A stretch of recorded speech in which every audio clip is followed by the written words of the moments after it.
Howdy, Jacob here.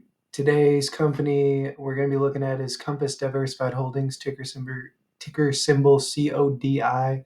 But first, this is a value investing channel, and so I feel like it's appropriate to say rest in peace to Charlie Munger. Before I get into the video, I think there's two things I want to go over. Um, Obviously, uh, didn't know him personally, but have listened to hours of Berkshire Hathaway's meetings and just interviews with him in general. And I just wanted to say two things quickly based on um, his lifestyle. And the first is to do what you love. I mean, he died yesterday, 11/28, or 2 days ago, 11/28. But he did what he loved until he died. So I think that that's just as meaningful as anything to find what you love and pursue it. And why you on this channel in the first place? Hopefully, it's because you either are into stock picking through an equity fund, or you just generally enjoy calculating present value of companies and investing in general, like I do. And then the second thing is just to not complicate things and for them to be obvious. And so that goes a little bit against what I'm doing here.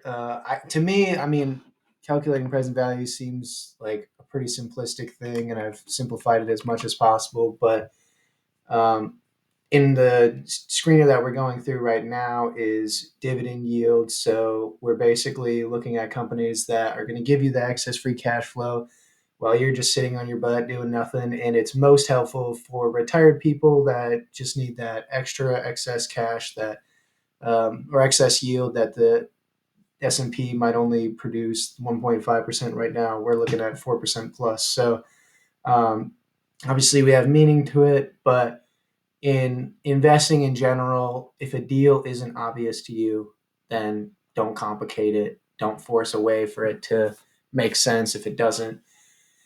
So just wanted to bring those two things up. Um, Rest in peace to one of the greatest value investors of all time. And so let's start looking at Compass Diversified Holdings. So first thing I see, well, let's look at the yield, 4.99% yield. So above that 4% we're looking for. It's a financial services company specializing in acquisition, buyouts, and industry consolidation. Okay, 1.5 billion market cap with a 3.2 billion enterprise value. So initially, I think a good amount of debt on hand. Let's see, 1.8 billion in long-term debt, and in free cash flow. They don't really make more than 100 million, so that's over 18 times. Not exactly what you'd want to see, but this company makes a large amount of acquisitions, and so looks like they go into debt a little bit to pay for those acquisitions for the most part, and then when they sell off divisions, they use that sell off money to pay down some debt. But initially, reaction if this dividend holds or not, we're at 96 million payout, and last year negative, year before 93, year before 120 million, year before 58 million. So I would say that that's a bit on the wild end of whether they can keep that dividend there or not. So I think we can start making some assumptions here. So I think the first thing I'm going to do is to cut that dividend in half. I just don't think that it's.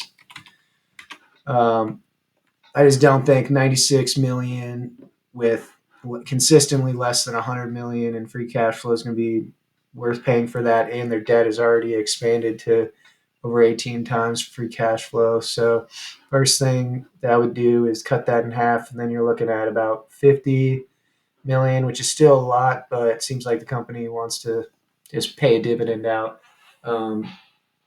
I mean, they really want to make acquisitions, which is what they really want to do. But with their excess free cash flow. But anyways, let's make some assumptions here. So I mean, we can be pretty rosy with these revenue assumptions since they just seem to acquire a bunch of companies, and acquisitions is included in our revenue chains since our present value free cash flow does the value at times seven, whereas the dividends are calculated by year. So I mean, we got pretty big revenue growth here because again, they acquire businesses. So, um, I might put this at upwards of 8%. That might be the highest of all the dividend companies I've done so far. But um, you know, growing through acquisitions doesn't empower a high price to earnings or price to free cash flow, since the majority of the time, obviously it's not every time, but majority of the time to acquire a company, people are paying a bit more than what they should. And obviously you would hope that they make it more efficient so that it works out in the end. But in reality, most cases that doesn't usually happen. So if we look at a price to earning, terminal P and terminal price to free cash flow for a company like this, I'd say that maybe it's 13. They're probably grown with inflation, but nothing too crazy beyond that. Side 2020, we're looking at 2.4%. Free cash flow higher. That's kind of cool. So let's do 2.5, 3.5. They've been issuing shares probably to help fund their little acquisition journey. What does the share count look like? All right, let's do 3%. Nothing too crazy. So, all right, with all these assumptions, we're gonna have to.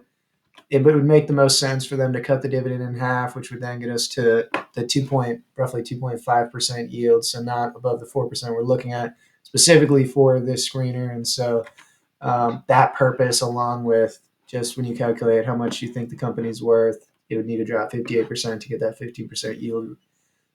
So for now, I think would definitely not be itching to dig more into this company. But yeah, I hope everyone has a good day, and thank you so much.